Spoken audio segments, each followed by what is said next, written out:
Bumili nga pala tayo ng laswa. Ito okra at saka talbos ng kamote. Kahit nandito tayo sa city ay namimiss talaga natin yung mga pagkain sa probinsya, no? Ito. Itong okra, 10 piraso, 20 pesos na to. Kung sa probinsya nga, kapag ganito, nire-reject na to eh. Binibigay na lang namin sa kapitbahay.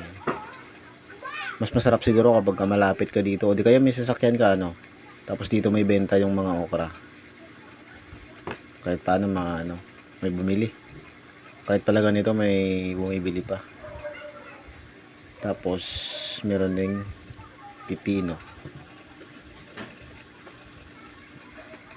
Ito nga pala lahat 40 pesos. 20 na tong okra, 10 piraso, saka 10 itong isang tali na kamote.